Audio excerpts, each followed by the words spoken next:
The tray was set for one. Alaric Stavely, Duke of Kelham, stood in the upstairs corridor of his own house at 7 minutes past 6 in the morning and understood with a clarity that made the air taste of iron that his wife had outmaneuvered him entirely. The tray sat on the console table outside the blue guest chamber. Silver. Not the household silver kept in daily rotation, but the formal set, the one Rosalind had commissioned from Rundle and Bridge in the first months of their marriage, engraved with the Kelham crest at each corner. A pot of chocolate, still faintly steaming. A covered dish that, when he lifted the lid with fingers he did not recognize as unsteady, revealed coddled eggs and 3 slices of toast cut into precise triangles. A small crystal vase held a single white rose from the cutting garden. And beside the vase, folded once with the crease perfectly aligned, a note in his wife's hand. He did not read it. He did not need to. The blue guest chamber had been opened and aired sometime after midnight. He could smell the beeswax and lavender water that always accompanied Mrs. Yarrow's preparations, and the woman inside it was not a guest in any sense the household would customarily recognize. Lady Joanna Fanshawe had arrived at Kelham Park the previous afternoon, in a barouche with mud-flecked wheels and a hat-box that her maid had carried in through the servants' entrance, while Joanna herself had been shown through the front hall. Rosalind had been in the morning room when the carriage turned into the drive. Alaric knew this because Firth, who missed nothing and said less, had mentioned it in passing while reviewing the week's accounts. She had seen the barouche. She had said nothing. And now, this tray, this immaculate, unhurried, devastating tray. He set the lid back on the dish with exaggerated care, as though the sound of porcelain on porcelain might detonate something, and walked back down the corridor toward his own rooms. His boot heels on the oak floor sounded very loud. Behind him, the tray sat in the gray half-light of early morning, waiting to be carried in by whichever member of staff his wife had instructed, and he understood that he could not intercept it without confirming to the entire household what the tray already announced. She had hosted. That was the word his mind returned to, again and again, as he stood at his dressing-room window and watched the park emerge from mist. She had not wept. She had not confronted. She had not packed her trunk, sent for her father, or shut herself in her rooms with a headache that everyone would have understood. She had gone to the kitchen, or sent Dorcas, or spoken to Mrs. Yarrow, he did not know which, and the not knowing was itself a kind of wound, and she had ordered breakfast prepared for the woman her husband had installed under their shared roof. She had selected the formal silver. She had cut a rose from her own garden. She had written a note. The completeness of it was what stopped his breath. He had been careless. He could admit that now, standing at the window with his cravat untied and his coat still hung over the chair where his valet had left it the night before. He had been careless, not in the way of men who believe their wives will not discover them. Rosalind discovered everything, quietly, the way dawn discovers a landscape, without announcement, but in the way of men who have stopped noticing that a thing can be discovered at all. Joanna's presence at Kelham Park was not an affair conducted in shadows. It was an indifference performed in broad daylight. He had not troubled to conceal her, because he had not troubled to consider the concealment was owed. That was the cruelty of it, and the tray had named it perfectly. Rosalind Deverell had come to him 3 years earlier through an arrangement negotiated by their fathers in the library of her family's house near Taunton. Sir Halbert Deverell was a baronet of modest fortune and excellent reputation. He had 4 daughters and no sons, and the eldest, Rosalind, had been presented in London the previous spring, with results that were respectable but not remarkable. She was not plain. She was not beautiful.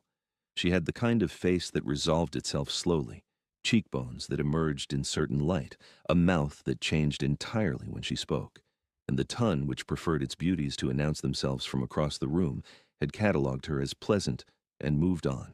Alaric had noticed her at a dinner given by the Countess of Bridewell, not because she was seated beside him, but because she was not.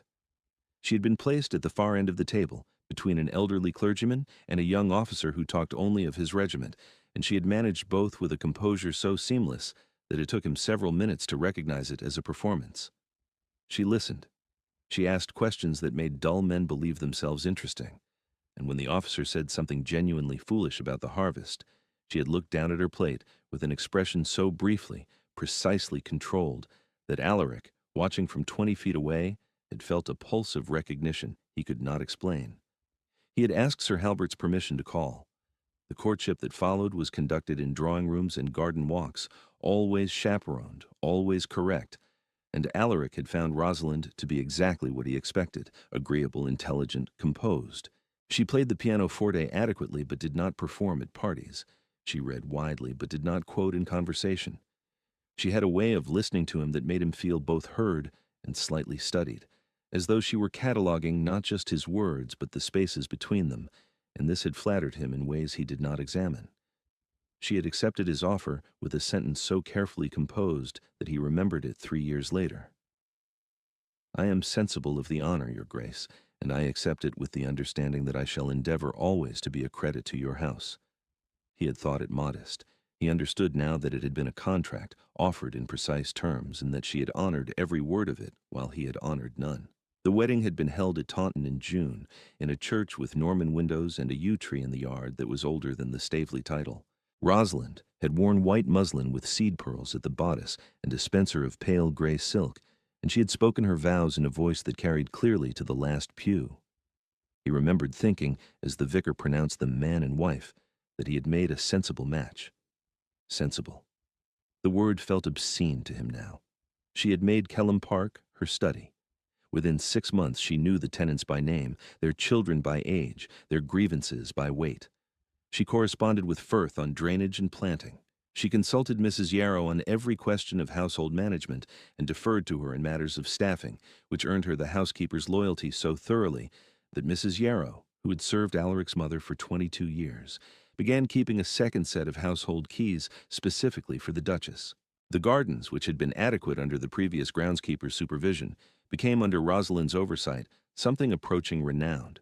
She understood which people to trust and how to listen to them. The cutting garden behind the south wall, which had been nothing but a square of neglected beds when she arrived, produced within 2 years roses that Lady Greenlaw herself had complimented at the summer assembly.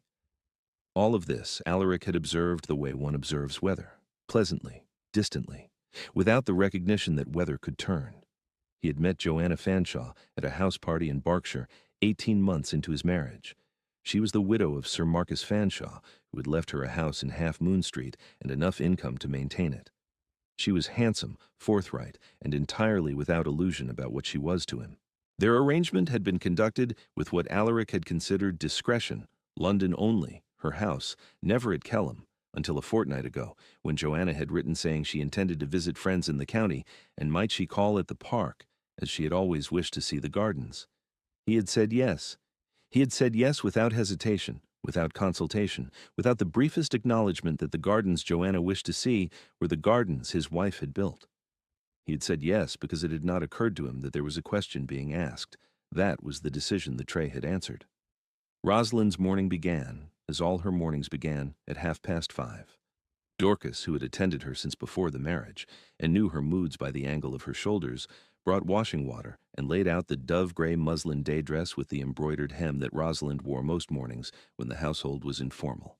She dressed without conversation.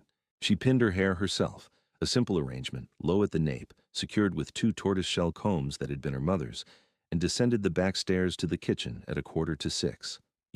She had lain awake most of the night. She did not intend anyone to know this.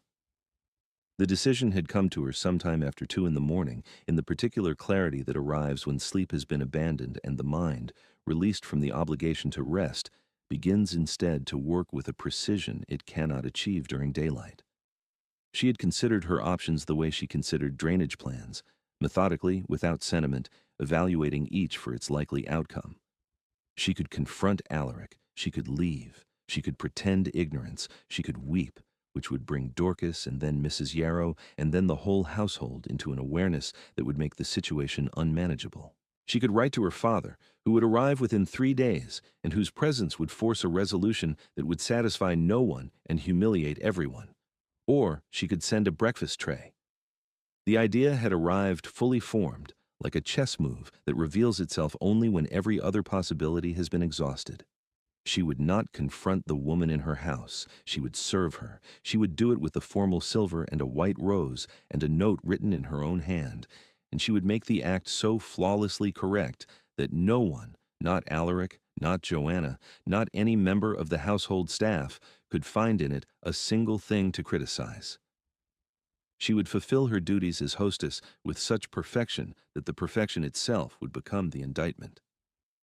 Mrs. Yarrow was already in the kitchen when Rosalind descended. She was always already there. The housekeeper operated on a schedule that seemed to predate the household itself, and she looked up from the morning's bread order with an expression that told Rosalind everything she needed to know about whether the blue guest chamber had been observed. "Mrs. Yarrow," Rosalind said, "I should like a breakfast tray prepared for the guest in the blue room. The formal silver, if you please. Chocolate, coddled eggs, and toast, and a white rose from the cutting garden. Dorcas will know which." Mrs. Yarrow set down her pen. There was a silence that lasted perhaps 4 seconds. In it, the kitchen fire crackled, and somewhere beyond the scullery door, a housemaid was filling a basin. Mrs. Yarrow's face underwent a series of adjustments so subtle that only someone who had spent 3 years learning her expressions could have catalogued them. Surprise, comprehension, something very close to grief. And then, settling over all of it like a dustcloth laid over furniture in a closed room, professional composure. "Yes, Your Grace. The note I shall write myself. Have Jessup carry the tray up at 6:15. He is to knock once, leave it on the console, and withdraw." "Yes, Your Grace." Rosalind turned to go. At the door she paused, not for effect, but because the thing she wished to say next required a particular kind of steadiness. "The tray is to be perfect, Mrs. Yarrow. I want nothing about it that could be mistaken for haste or spite or carelessness. It is a breakfast tray for a guest in this house, and this house does not serve its guests poorly." Mrs. Yarrow looked at her for a long moment. Then she said, very quietly, "It will be exactly as you say, Your Grace." "Thank you, Mrs. Yarrow." The housekeeper watched the Duchess leave the kitchen. She stood motionless for several seconds after the door closed. Then she turned to the cook, who had been pretending not to listen from the far side of the range, and said in a voice that permitted no discussion, "The Rundell silver, the large tray, the good chocolate, not the household pot, and do not ask me why." Rosalind went to the morning room. She sat at the small writing desk by the window, the one that caught the earliest light, where she composed her household correspondence each day, and wrote a note on her personal stationery, the cream stock with the Kelham crest pressed in blind at the top. The note read, "I trust you slept well. The gardens are at their best before noon, should you wish to walk. Do ring if you require anything further. R. Stavely." She folded it once. She did not blot it because her hand had been perfectly steady, and there was nothing to blot. She placed it on the salver Dorcas had brought to the hall table, beside the rose, a single maiden's blush, pale and tight-petaled, cut that morning while the dew was still on it, and she went back to the morning room to wait. Jessup, the first footman, carried the tray upstairs at the appointed time. He was 23, well-trained, and understood from the particular quality of Mrs. Yarrow's instructions that this errand was not to be discussed with the other staff. He knocked once, set the tray on the console table outside the blue guest chamber, and withdrew. He did not see the Duke standing at the far end of the corridor, and the Duke did not make himself known. The house moved through its morning. Rosalind took her own breakfast in the small dining room at 7:30, as she always did. Tea, toast, a boiled egg. She read the previous day's correspondence, a letter from her sister Philippa regarding a christening in Dorset, a note from Firth about the South Meadow drainage, an invitation from Lady Greenlaw to a card party the following Thursday, and made annotations in the margin with a pencil she kept beside her plate. When the tea cooled, she poured a fresh cup.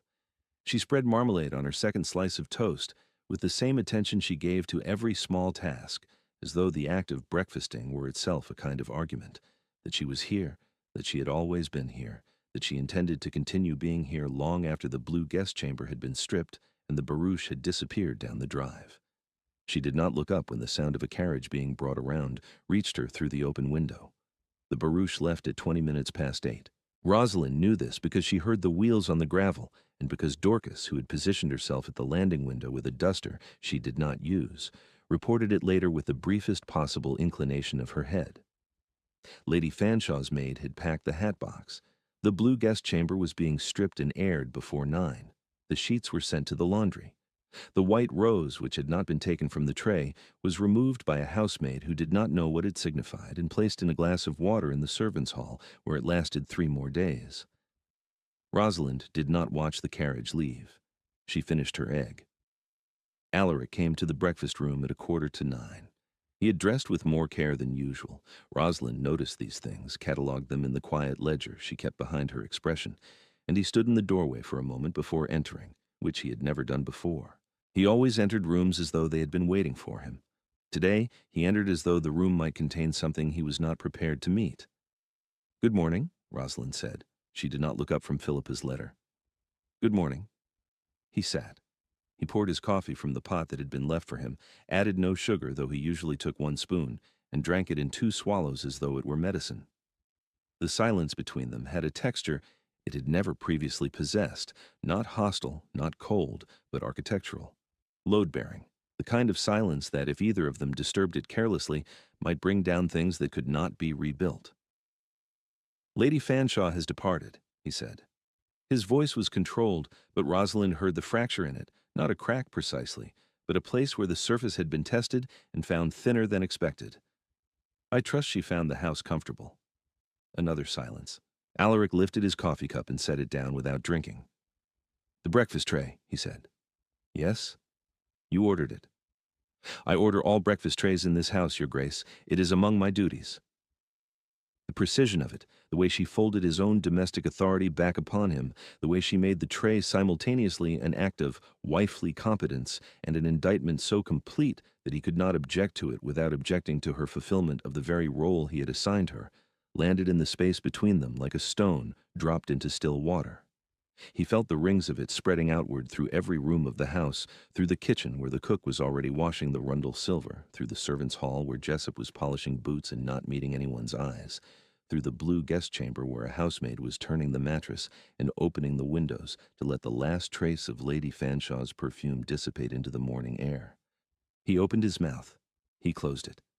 He understood, perhaps for the first time since the morning he had found the tray in the corridor, that there was nothing he could say that she had not already anticipated. She had constructed a situation in which every possible response from him, anger, denial, apology, deflection, confirmed the thing she had not said. She had given him no accusation to refute, no tears to comfort, no ultimatum to negotiate. She had given him a perfectly prepared breakfast tray on formal silver with a white rose and a courteous note, and she had made it the most devastating thing anyone had ever done to him. "Rosalind, more tea, Your Grace." She lifted the pot. Her hand was steady. Her face was exactly the face she wore every morning, pleasant, composed, attending to the small machinery of domestic life. And it was this, finally, that told him the scale of what he had done, not to the marriage, to her. She had absorbed the insult of another woman sleeping under her roof, and she had transmuted it into something so elegant, so utterly beyond his capacity to answer, that he was sitting in his own breakfast room, feeling like a man on trial in a court whose rules he had never learned. "No," he said. "Thank you." He did not finish his coffee. He excused himself and went to his study, where he sat for 40 minutes without reading a single document on his desk. The quarterly accounts from Firth lay open at the page where he had left them the previous evening. The ink had dried on his pen. Through the window he could hear the gardeners beginning their work in the beds below the terrace. One of them was whistling. The sound was obscenely cheerful. He thought about the note on the tray. He had not read it, but he could imagine its contents. Some small courtesy, some perfectly calibrated pleasantry written in Rosalind's clear hand on the cream stationery she used for all household correspondence. The same hand that wrote to tenants about roof repairs and to her sisters about christenings had written a note of welcome to the woman who had slept in her house at her husband's invitation, and it would have been flawless. Rosalind did not do things by halves. She had spent 3 years learning this house, and she had used every piece of that knowledge to construct a single gesture so complete that it contained within it everything she would never say aloud. In the days that followed, the household observed a shift that was difficult to name and impossible to ignore. The Duchess continued her duties without alteration. She met with Firth about the quarterly rents and the drainage extension for the lower pasture. She reviewed the kitchen accounts with Mrs. Yarrow. She attended the parish church on Sunday and sat in the Kelham pew and sang the hymns and spoke afterward with the vicar's wife about the new almshouse subscription, pledging £20 from the household fund and promising to send Mrs. Yarrow to assess what linens might be spared. She did everything she had always done in exactly the manner she had always done it, and the fact that nothing had changed was itself the change. The staff felt it first. Mrs. Yarrow said nothing to anyone, but her silence on the matter was itself a communication that the senior staff understood. Jessup, who had carried the tray, developed a habit of standing a little straighter when the Duchess passed and anticipating her requests before she voiced them. The cook began preparing Rosalind's preferred breakfast, the eggs done to precisely 4 minutes, the toast cut thinner than the Duke's, with an attention that bordered on devotion. The household had taken a side without anyone declaring there were sides to take. Alaric began, not immediately, not with any single dramatic gesture that the household could point to and say there, that was the moment, to rearrange his life around his wife's coordinates. He canceled a planned trip to London. He wrote to his solicitor postponing a matter that had no urgency and could wait until Michaelmas. He appeared at dinner every evening for a fortnight, which he had often taken in his study or at his club when in town, and he sat across from Rosalind and made conversation about the estate, the tenants, the weather, the progress of the South Meadow drainage, subjects he had previously considered beneath his attention and now pursued with the desperate thoroughness of a man who has discovered that everything beneath his attention was, in fact, everything. He asked Firth, with a casualness that fooled no one, whether the Duchess had mentioned anything about the lower pasture extension, and when Firth said she had proposed redirecting the drainage to follow the natural gradient rather than cutting across it, which would save £30 in labor, Alaric approved the expense without reviewing the estimate. "Her Grace has sound judgment in these matters," Firth said carefully. "Her Grace has sound judgment in all matters," Alaric replied. And Firth, who had served the Staveley family for 19 years and had learned that the most important conversations in a great house were the ones conducted in the margins of other conversations, understood that he was being told something and bowed his head. At the Midsummer Assembly in the county town, held in rooms lit by 300 candles and attended by every family of consequence within 20 miles, Alaric danced the first 2 dances with Rosalind. This was noted. He had not danced with her at a public assembly since their first year of marriage. She wore a gown of ivory silk with a high empire waist and seed pearls at the neckline, not new, but beautifully maintained, and she danced with the same composed precision she brought to everything, her hand light in his, her expression pleasant, her eyes meeting his and then moving away with a steadiness that offered neither encouragement nor refusal. Lady Greenlaw, who missed nothing that happened within 40 miles of her drawing-room, remarked to Mrs. Ashby that the Duke of Kelham appeared to have remembered he had a wife. This was overheard by Philippa Deverell, visiting from Dorset, who repeated it to Rosalind the following morning with the particular delight of a younger sister who has always suspected her elder sister's worth would eventually be recognized. Rosalind smiled and changed the subject to the christening. He wrote to Joanna. The letter was brief, 4 lines, and he showed it to no one, but its contents could be inferred from the fact that Lady Fanshawe was seen the following month at a house party in Surrey on the arm of Lord Dalrymple, looking entirely recovered from whatever attachment she had previously maintained. Rosalind heard about this through Philippa's correspondence and said nothing. She folded the letter and placed it with the family correspondence and did not return to it. The formal silver was cleaned and put back in the plate room. Mrs. Yarrow oversaw this personally, polishing each piece with a cloth before wrapping it in the baize and returning it to the velvet-lined case. She did not delegate this task.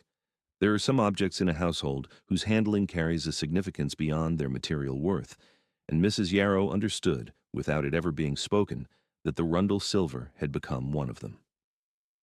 It was August when Alaric came to her in the garden. Not the formal garden that visitors admired, with its gravel walks and clipped yew hedges and the ornamental pond where the swans nested each spring, but the cutting garden behind the south wall, where Rosalind grew the roses and sweet peas and stocks she used for the house arrangements. She was speaking with the head gardener about the autumn planting, whether to extend the sweet pea rose or try the new variety of lavender that had arrived from a nursery in Hampshire, when she heard his step on the gravel path, and she turned with the expression she always wore when he appeared unexpectedly, attentive, civil, the face of a woman who had learned to expect nothing and was never surprised. "Walk with me," he said. It was not a question, but it was not a command. It occupied a territory between the two that she had not heard from him before. They walked along the south wall in the late afternoon.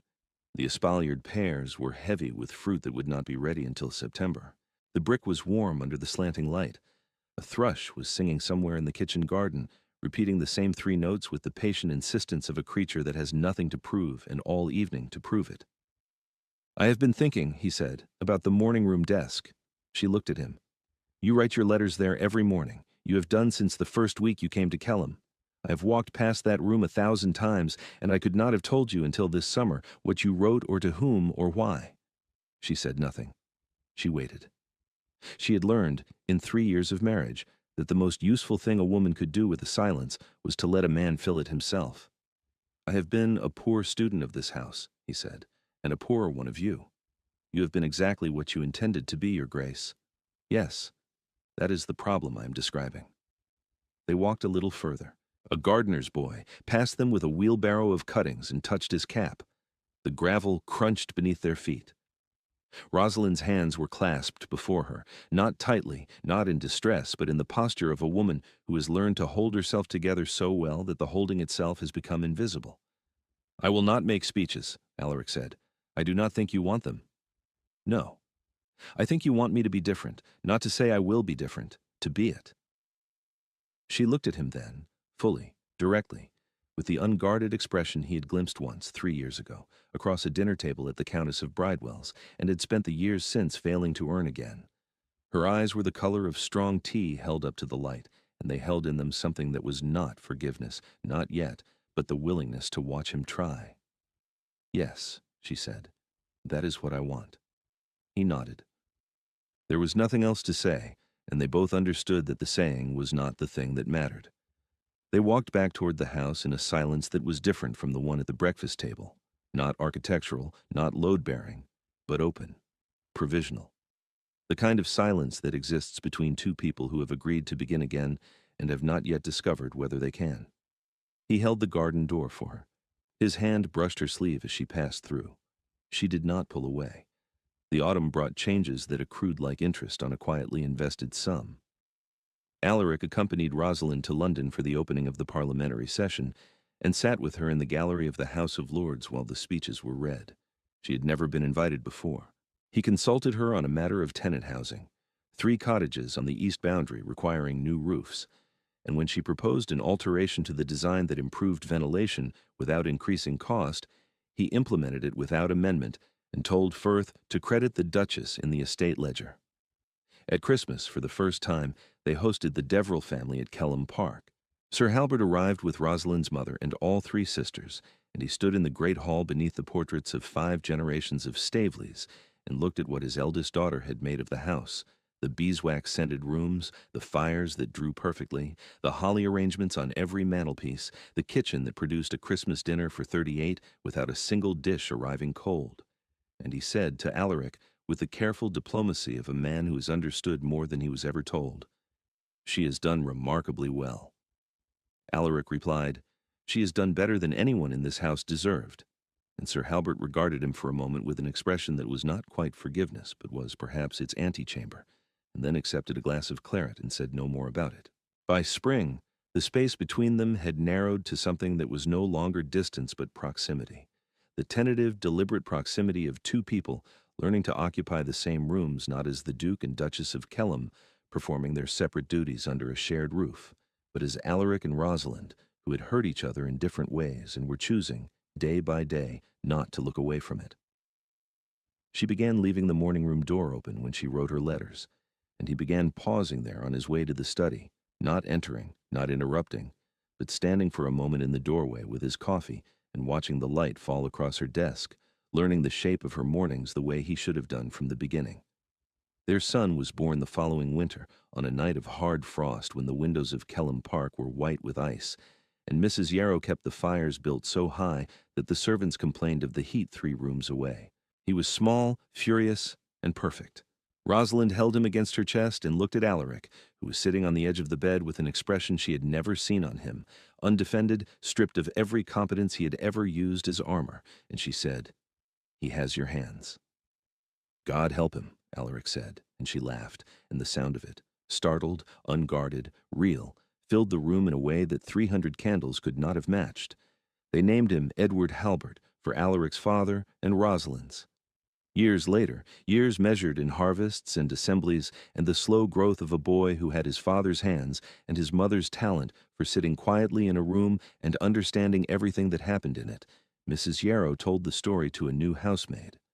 The girl had asked, in the idle way of young staff who sense that a house contains more history than its walls suggest, whether the Duke and Duchess had always been as they were now.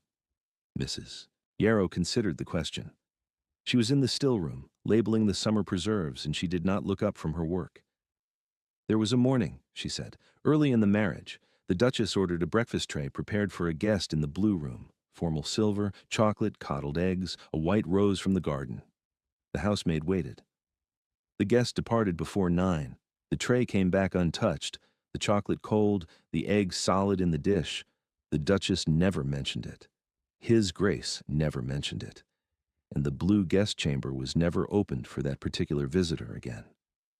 She set down her pen and looked at the housemaid with the expression of a woman who has kept a household's secrets for 30 years and intends to keep them for 30 more. "That is all I shall say on the matter."